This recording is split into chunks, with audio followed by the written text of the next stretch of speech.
pagi semua. Shalom kepada Anda yang baru bergabung bersama kami, dan shalom juga kepada seluruh isi rumah Anda. Apa kabar hari ini? Saya berharap kita semua di dalam keadaan sehat dan baik. Sehat jasmani, mental, dan rohani. Seperti kita tahu, kebelakangan ini ramai yang menderita gangguan mental, dan juga kes bunuh diri di Malaysia belakangan ini agak membimbangkan. Tetapi kita mempunyai satu harapan di dalam Tuhan Yesus. Harapan yang pasti hanya Tuhan Yesus yang kita miliki. Dan saudaraku, tetap jaga hubungan kita dengan Tuhan Yesus, melekat dengan Tuhan Yesus. Seperti ranting yang melekat dengan pokok anggur. Tuhan Yesus adalah sumber kehidupan kita. Jikalau kita melekat dengan Tuhan Yesus, air kehidupan akan mengalir dalam hidup kita. Dan salah satunya juga, jaga hubungan kita juga, jangan tinggalkan persekutuan kita dengan saudara-saudara kita seiman. Seperti contohnya ibadah pada setiap Ahad seperti hari ini. Saudaraku, sebelum kita masuk di dalam ibadah, kita akan memuji dan menyembah Tuhan bersama, dan kita akan mendengarkan firman Tuhan yang akan disampaikan hamba-Nya. Mari kita berdoa. Kita serahkan waktu ini ke dalam tangan Tuhan yang berkuasa. Mari saudaraku kita berdoa. Bapa di surga, Bapa yang baik, Bapa yang penuh kasih, Bapa yang senantiasa memelihara hidup kami, Bapa yang murah hati, kami bersyukur, berterima kasih kalau pada hari ini kami masih dapat merasakan hari yang baru. Kami masih dapat merasakan kasih karunia Tuhan. Terima kasih Bapa di surga, Engkau sungguh baik bagi kehidupan kami. Dan pada saat ini, kami mau serahkan waktu ini ke dalam tangan kasih Tuhan. Biarlah Roh Kudus-Mu yang berkuasa atas setiap kami dan setiap rumah kami. Tuhan hadir di tengah kami. Kami mau menikmati dan merasakan hadirat Tuhan. Terima kasih Bapa di surga. Berkatilah seluruh jemaat-Mu yang mengikuti ibadah pada hari ini. Berkati seluruh anak-anak Tuhan yang ikut ambil bagian di dalam pelayanan pada hari ini. Di dalam nama Tuhan Yesus Kristus, kami mulai ibadah kami. Haleluya. Amin.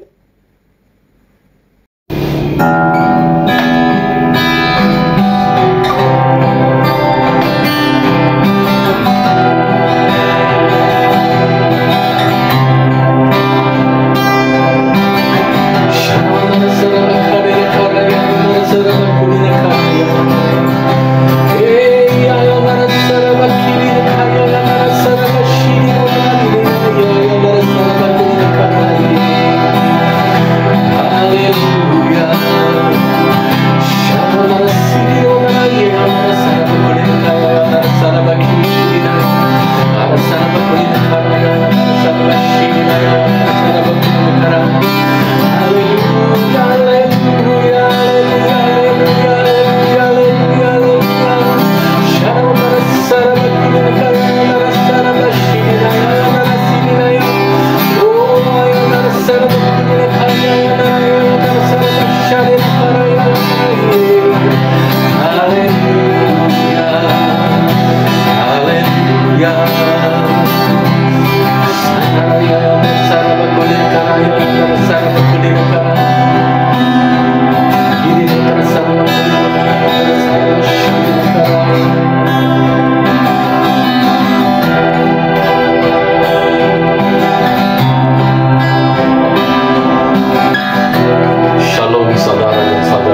Shalom saudaraku, mari kita memuji dan menyembah Tuhan.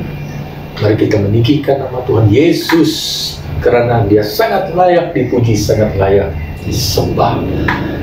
Terima kasih Tuhan Yesus, karena Engkau bersama kami, dan kami ingin meninggikan nama-Mu Tuhan Yesus. Engkau sangat layak dipuji, sangat layak dipuja dan disembah. Terima kasih Tuhan Yesus. Haleluya.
dan meninggikan nama-Mu, sebab Engkau sangat layak dipuji dan disembah.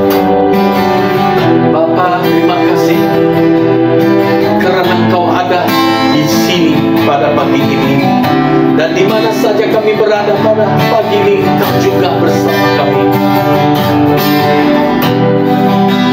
Bapa, kami ingin serahkan hidup kami segalanya ke dalam tangan-Mu Tuhan. Pimpinlah kami, iringilah kami Tuhan. Kaulah Tuhanku, Kaulah Raja, Kaulah yang termulia di bumi dan di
Puji Tuhan, kami tetap bersyukur dan berterima kasih kepada seluruh jemaat yang sudah dengan setia memberi persembahan melalui gereja kita.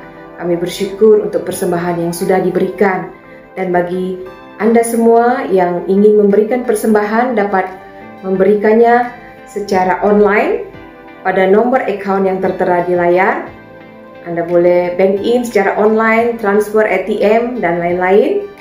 Kiranya semua persembahan yang kita beri dan yang akan kita beri dapat dipakai, digunakan untuk memperluas kerajaan Tuhan di bumi ini dan untuk kemuliaan Tuhan.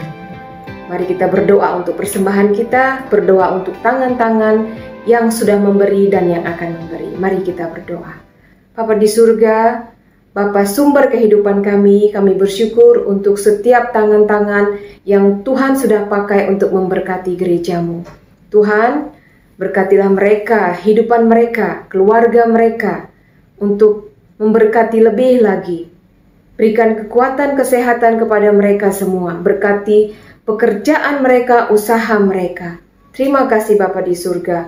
Engkau memberkati kami untuk memberkati orang lain. Terima kasih Bapa, berkati semua anak-anak Tuhan yang sudah memberi dan akan memberi. Kiranya pemberian ini juga dapat dipergunakan oleh orang-orang yang Tuhan percayai, yang Tuhan sudah pilih untuk kemuliaan nama Tuhan. Terima kasih Bapa, di dalam nama Tuhan Yesus kami berdoa dan bersyukur.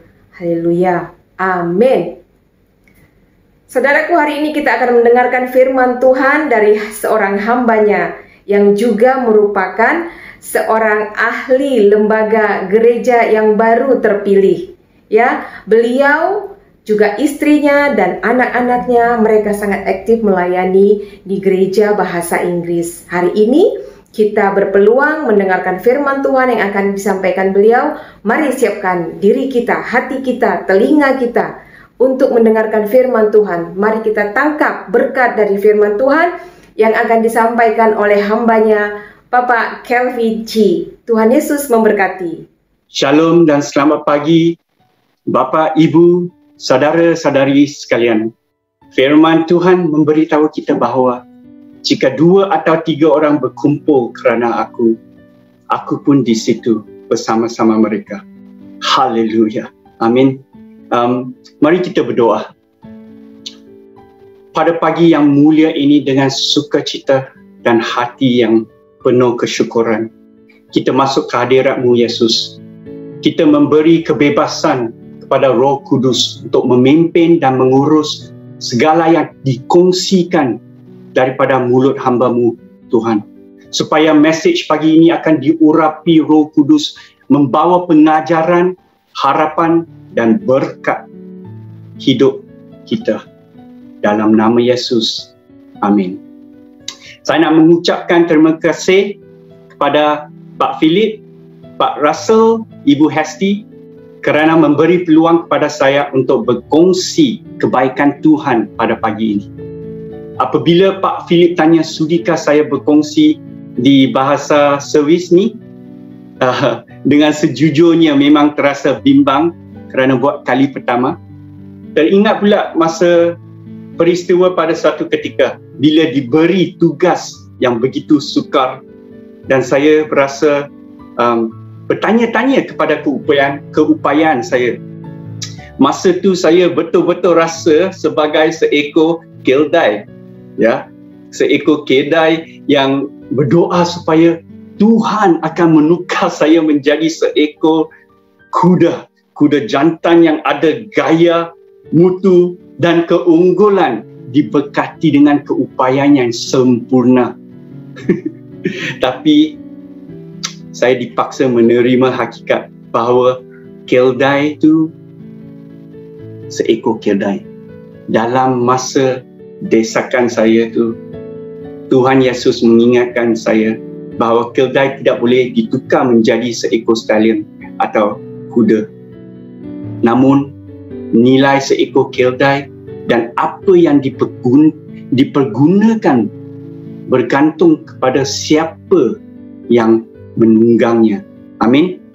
Jadi pagi ini saya datang sebagai seekor keldai, rela dibimbing oleh Tuhan saya menyerah perkongsian saya pada pagi ini saya menjadi sebagai alat yang dipergunakan oleh Tuhan untuk memuliakan nama-Nya, ya.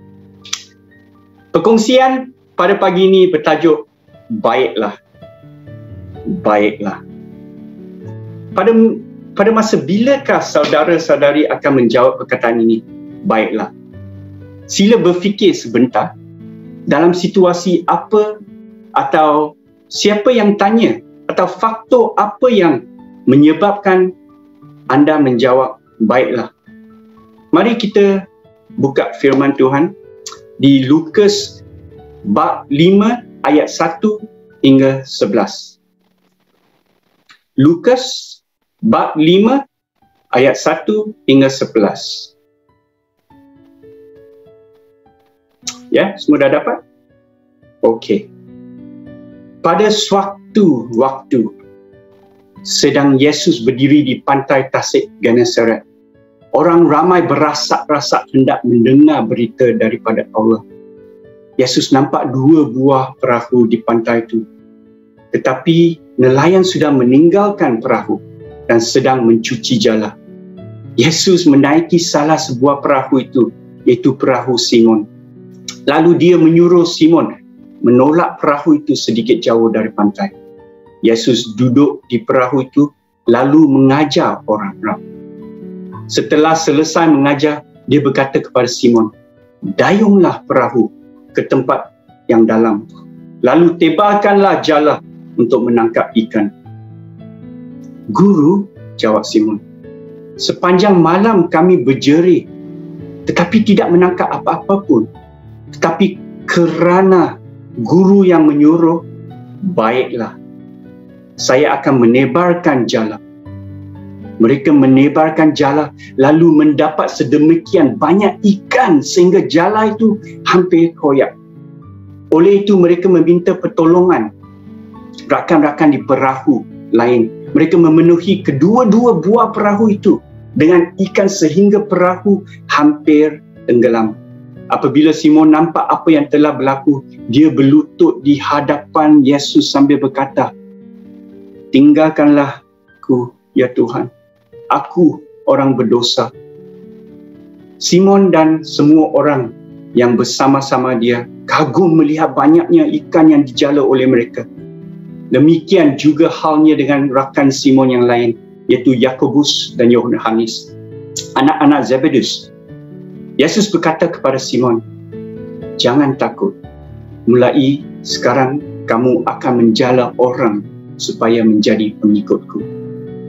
Mereka menarik perahu-rahu itu ke pantai dan meninggalkan segala-gala lalu mengikut Yesus. Wow.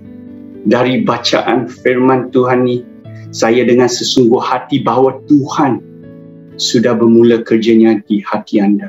Amin. Amin. Haleluya. Jadi dalam cerita ini, Simon dan sahabat nelayan berasa hampa, kan? Mereka berisau kerana tidak dapat apa-apa rezeki dari penangkapan sepanjang malam. Semasa mereka tengah mencuci jala, Yesus tanpa meminta kebenaran menaiki perahu yang dimiliki oleh Simon. Sebaliknya, dia memberi arahan kepada Simon supaya menolak perahu sedikit jauh dari pantai. Nah, di sini saya nak memberitahu bahawa Yesus adalah Tuhan yang peribadi. Dia mengenalimu sejak anda berada di dalam rahim ibumu dan sudah memilih you. Sudah memilih you. Pada masa itu dia memilih Simon, tapi pada hari ini, pagi ini, dia memilih anda. Cuba bayangkan, jika saya Simon, kan, saya mungkin berfikir, biar betul ni.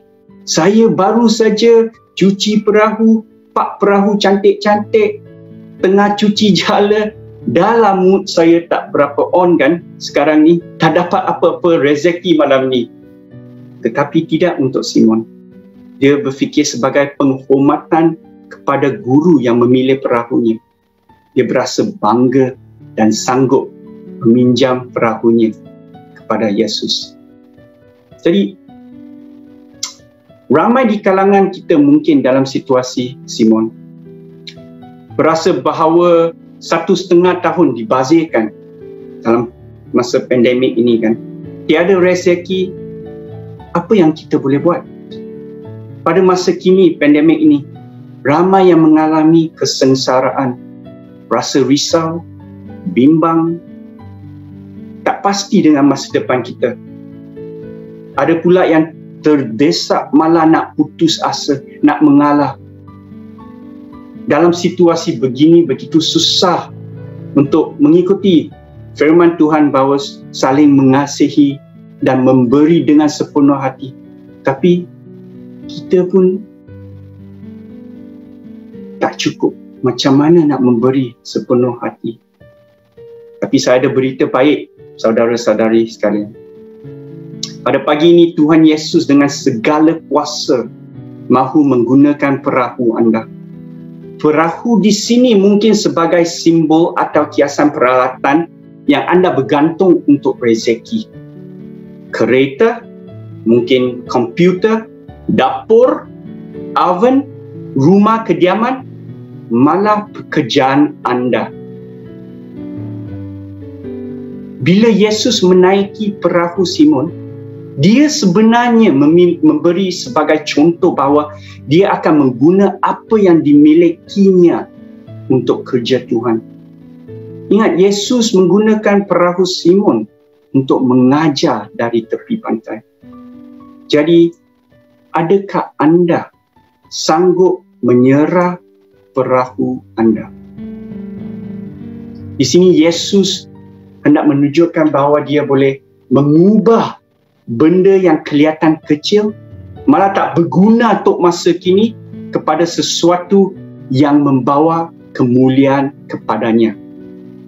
Ya, Yesus juga bukan hanya minat untuk mengguna perahu Simon saja, tetapi Yesus dengan kasih sayangnya mahu seluruh hati, minda dan jiwa Simon. Mari kita terus baca di ayat 4. Setelah menyelesai mengajar orang ramai, Yesus sekali lagi menjemput dan menyeru kepada Simon, "Dayunglah perahu ke tempat yang dalam, lalu tebarkanlah jala untuk menangkap ikan." Sekarang cerita ini menjadi semakin menarik. Sekali lagi, cuba bayangkan ya, jika saya Simon, saya mungkin berfikir, kalau nak pinjam perahu saya, sekarang nak mencabar saya seorang nelayan dari segi pengalaman, pengetahuan dan kemahiran saya, seorang guru dan tukang kayu, nak mengarah seorang nelayan cara nak menangkap ikan. Tapi lain sekali, Simon tidak berfikir begitu. Tapi Simon dengan sopan, dia menjawab dan menerangkan kepada Yesus, "Guru, sepanjang malam kami berjerih tetapi tidak menangkap apa-apa pun." Nah, di sini saya nak menumpukan perhatian kepada ayat yang berikutnya ya. Tetapi kerana guru yang menyuruh, baiklah, saya akan menebarkan jala saya. Saya baca sekali lagi ya. Tetapi kerana guru yang menyuruh, baiklah, saya akan menebarkan jala. Jadi pagi ini, adakah anda sanggup ke tempat yang dalam, tempat yang anda perlu menyerah pengalaman, pengetahuan, kemahiran dan bakat anda kepada Yesus?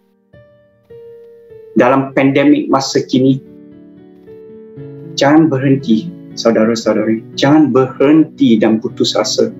Walaupun dari segi semula jadi saudara-saudari rasa tak ada harapan, tapi pagi ini Yesus membawa anda dalam perahu yang sama ke tempat yang lebih dalam untuk menebarkan jala. Jala rezeki, jala penyembuhan, jala pemulihan, jala perdamaian, jala harapan, dan impian. Saya nak cerita sedikit tentang bagaimana Tuhan membawa saya ke tempat yang lebih dalam. Boleh tak? Boleh ya? Suka dengar cerita kan? Jadi dari kecil lagi saya memang minat bermain bola. Siapa boleh sangka Tuhan boleh menggunakan sebiji bola untuk membuka pintu dan memberi saya beasiswa bagi saya belajar sampai bermain di Amerika Syarikat. Mungkin pada masa depan kalau ada peluang saya boleh memberi kesaksian cerita ini tentang mujizat Tuhan. Tapi pada masa tu kan, impian saya memang hendak menjadi seorang pemain bola sepak profesional. Apabila saya masuk padang saja bermain, saya berasa, saya dibuat untuk bermain. Bahawa inilah anugerah dari Tuhan.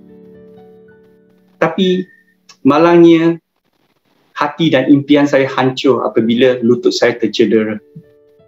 Saya terpaksa berhenti bermain di tahap kompetitif yang tinggi.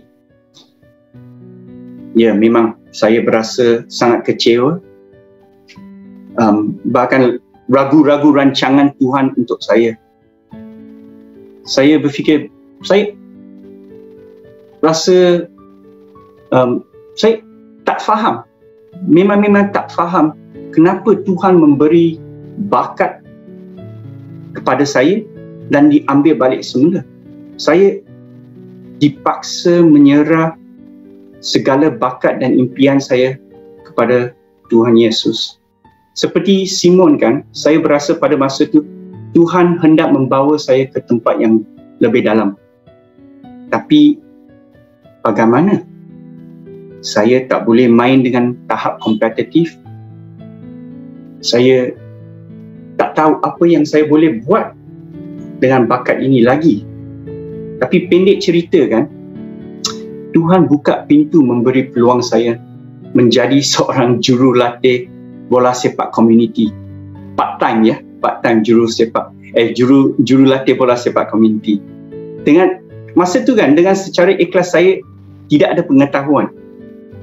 Tak ada lesen jurulatih dan memang saya tak berminat untuk menjadi seorang jurulatih.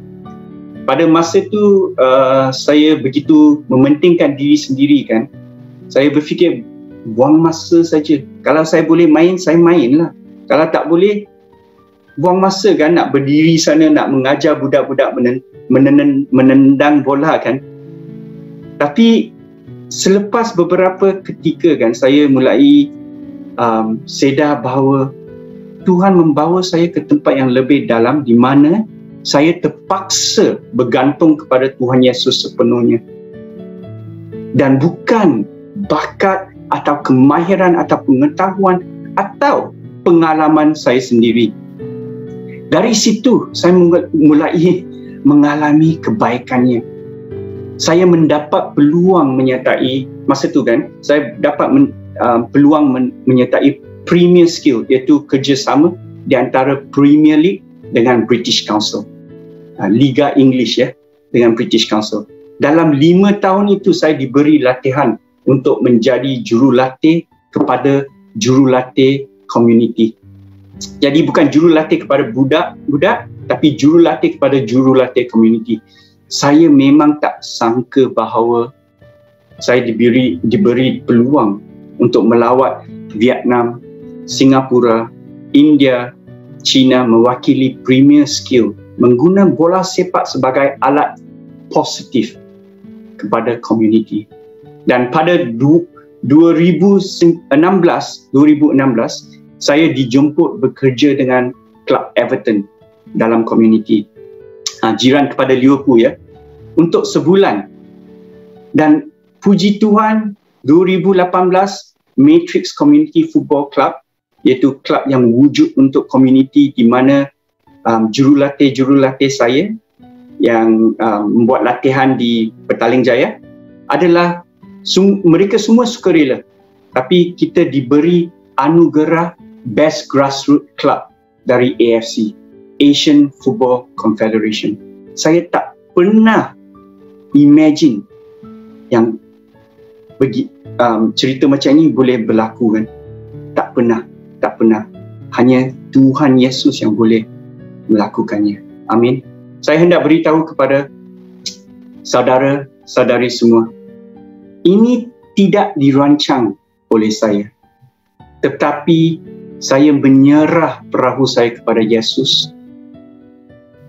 Yesus tahu kehendak saya.